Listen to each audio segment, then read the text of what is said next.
اتنی دیر روشنی اس کی قبر میں اس وجہ سے ہوئی ہے، نبی اس سے خوش ہو گئے ہیں کیونکہ اس نے ہر سال نبی کے نام کی محفل میلاد منعقد کیا تھا، ان کے نام کی محفل زندگی بھر منعقد کرتا رہا تھا۔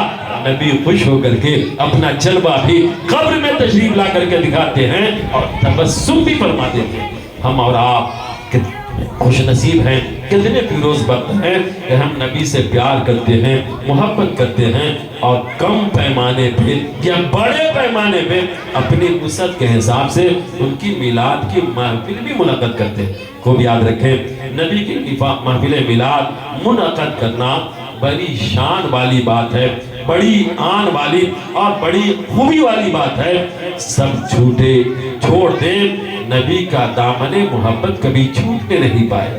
دنیا کو پیغام دے دے، اگر کوئی ہمارے حلقوم پہ چھری رکھ کر کے یہ کہے جس نبی کا کلمہ پڑھتے ہو ان سے رشتہ ختم کر لو، ہم جواب دیں گے اپنی جان اور جسم کا رشتہ کٹوا سکتے ہیں، نبی کا دامن کبھی چھوڑ نہیں سکتے۔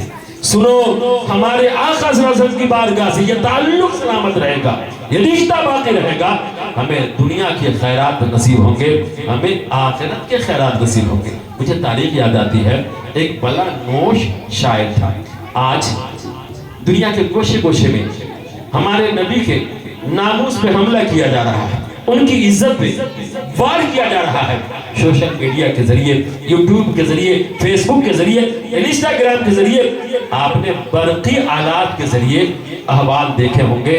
کہیں پہ قرآن کو آگ کے حوالے کر دیا جاتا ہے، کہیں نبی کی شان میں غلط جملہ استعمال کیا جاتا ہے، کوئی الگ طریقے کا چولہا پہن کر کے نبی کی بارگاہ میں بے ادبی کے کلمات کہتا ہے۔ اگر کل میدان قیامت میں نبی کی بارگاہ میں ہماری اور آپ کی حاضری بھی پیارے آقا نے سوال کر دیا تو ہمارا غلام کہلاتا تھا، دیوانہ کہلاتا تھا، محبت کا دعویٰ تھا، تمہارے سامنے مجھے گالی دی جاتی رہی، میری عزت پہ حملہ کیا جاتا رہا، تو نے عزت کی حفاظت کے لیے کیا کیا تھا؟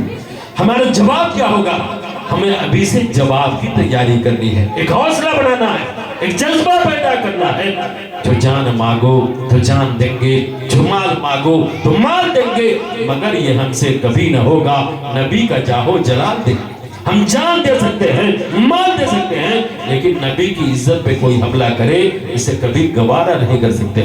ہر طرح کی قربانی دینے کے لیے عاشق رسول کو تیار رہنا چاہیے۔ بلا نوش شاعر تھا، اتنا پیتا تھا کہ ایک گھڑی بھی وہ نشے سے باہر نہیں ہوتا تھا۔ اختر شیرازی اس کا نام تھا، غزلیہ مشاعرے کا شاعر، اور شعر کہنے کی اتنی طاقت اس کے پاس صلاحیت تھی کہ وہ جب چاہتا جیسا شعر چاہتا وہ کر لیا کرتا ہے۔ ایک اسٹیج پہ اس کی دعوت ہوئی، وہ وقت پر حاضر ہوا، اور جب بھی وہ کلام پڑھنے کے لیے جاتا تھا ساتھ میں شراب کی بوتل اس کے ہاتھ میں ہوتی تھی، شراب پیتا رہتا تھا اور شعر کہتا رہتا تھا۔ اب کی بات جب وہ اسٹیج پہ چڑھا، اس نے سارے مجمع سے خطاب کر کے کہا، سنو، میں ایسا شاعر ہوں کہ مجھے شعر کہنے کے لیے سوچنا نہیں پڑتا ہے، اگر تمہیں یقین نہ ہو آزما کر کے دیکھ لو، میرا امتحان لے لو، اگر تم آزمانا چاہتے ہو جس نام کو اپنی زبان سے نکالو گے، نام نکالنے کی دیر ہوگی، میں اس نام کی برائی میں ایک شعر کہہ دوں گا، اس نام کی برائی میں ایک شعر کہہ دوں گا۔ لوگوں نے سوچا کہ چلو دل بہلانے کا، منورنجن کرنے کا اچھا وقت آ گیا ہے۔ مجمع سے آواز نکلی فلاں، فوراً اس نام کی برائی میں اس نے ایک شعر کہہ دیا۔ دوسری طرف سے آواز نکلی فلاں، اس نے اس کے برائی میں بھی ایک شعر کہہ دیا۔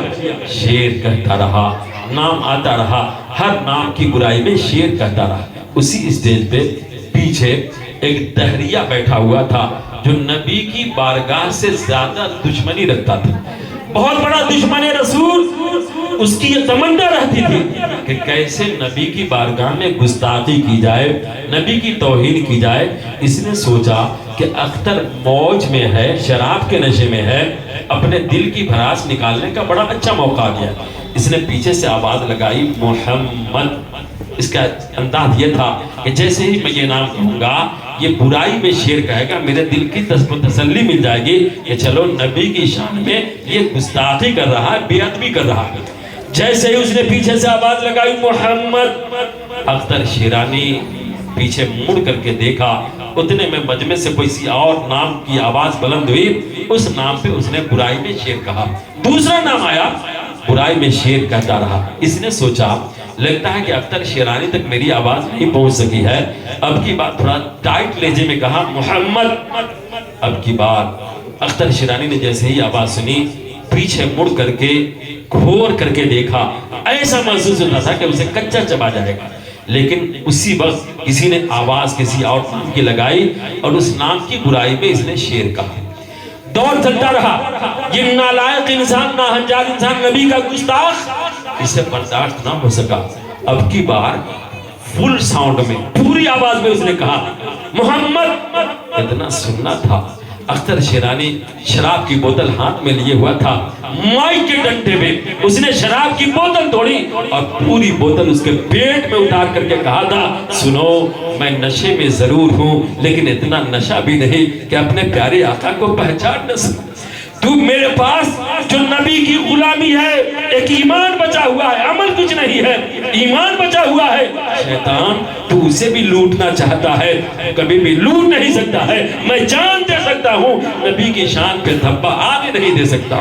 ہم غلاموں کا یہی انداز ہونا چاہیے، یہی مزاج ہونا چاہیے، جو جان مانگو تو جان دیں گے، جو مال مانگو تو مال دیں گے، مگر یہ ہم سے کبھی نہ ہوگا، نبی کا جاہو جلال دیں گے۔ اور ایک آخری بات اسی تناظر میں میں عرض کو تمام کرنا چاہوں گا، پیغام دینا چاہوں گا۔ آج بھی محبت کا شعلہ عاشقوں کے دل میں بھڑک رہا ہے، مجبور ہے، انسان بدھا ہوا ہے، بہت ساری ضروریات ہیں جس کی وجہ سے محدود ہے، ورنہ جو سچا عاشق ہے وہ نبی کے نام پہ سب کچھ لٹانے کے لیے ہمیشہ تیار رہتا ہے۔ غازی علم الدین نام آپ نے سنا ہوگا، علم الدین نام کا ایک مجاہد دورہ گزرا جو ہمارے پڑوسی ملک سے تعلق رکھتا تھا۔ اسے خبر ملی، انگوٹھا چھاپ، ایک حرف سے ملاقات نہیں، کھلی کا کام کرنا تھا۔ اسے خبر ملی کہ ایک دوسرے مذہب سے تعلق رکھنے والا کتاب کی دکان فلاں چوراہے پہ کیے ہوا ہے، اور اس نے ایک کتاب اپنے ہاتھ سے لکھی ہے جس میں منہ بھر کر کے ہمارے پیغمبر کو گالی دی۔ جیسے ہی اس نے سنا تڑپ گیا، اس نے کہا میری زندگی میں میرے پیارے آقا کو کوئی گالی دے میں زندہ رہوں، یہ زندگی کس کام کی؟ گھر نہیں گیا، دوسری ضرورت نہیں دیکھی، اس کے پاس جو پیسہ تھا اس سے خنجر خریدا، اپنی آستین میں چھپایا، پتہ پوچھتے پوچھتے اس ناہنجار کی کتاب کی دکان کے قریب پہنچا۔ لوگوں سے پوچھا بتاؤ اس نام کا آدمی جس نے یہ فلاں کتاب لکھی ہے وہ کہاں پہ بیٹھا ہوا ہے؟ لوگوں نے کہا کہ وہ جو دکان میں بیٹھا ہوا ہے وہی انسان ہے جس نے غلیظ گندی کتاب لکھی ہے جس میں نبی کریم صلی اللہ علیہ وسلم کو منہ بھر کر کے گالی دی۔